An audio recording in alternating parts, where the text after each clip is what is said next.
മക്കയിലെ ചരിത്ര പ്രസക്തമായ മ്യൂസിയത്തിലാണ് ഇപ്പോൾ ഞങ്ങളുള്ളത്.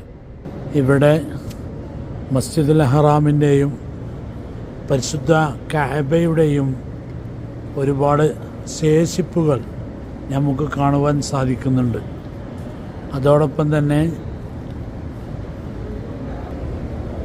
പരിശുദ്ധ കഅബയുടെ ഖിസ്വ നിർമ്മിക്കുന്ന നൂലുകളും അതിനുപയോഗിക്കുന്ന തുണിയും അതുപോലെ അതിൻ്റെ മേലെ എഴുതിയ ആ ലിപികളും അതൊക്കെയാണ് നമ്മുടെ മുമ്പിൽ കാണാൻ കഴിയുന്നത്.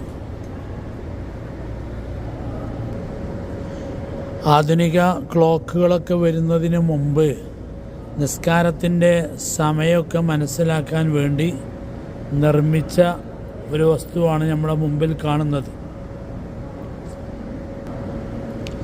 സംസം കിണറിൻ്റെ മുകളിൽ സ്ഥാപിച്ചിരുന്ന ഈ ഫലകം ഇപ്പോൾ ഇവിടെ കൊണ്ടുവന്ന് സൂക്ഷിച്ചിരിക്കുകയാണ്. ഒരു വസ്തുവിൻ്റെ നിഴൽ അതിനോളമാകുന്നത് വരെ എന്നൊക്കെ ദുഹർ നിസ്കാരത്തിൻ്റെയും അസ്ർ നിസ്കാരത്തിൻ്റെയും ഒക്കെ വഖത്ത് പഠിക്കുന്ന സ്ഥലത്ത് നമ്മൾ പഠിച്ചിട്ടുണ്ടല്ലോ. അപ്പോൾ ആ ഒരു വസ്തുവിൻ്റെ നിഴൽ കണക്കാക്കുന്ന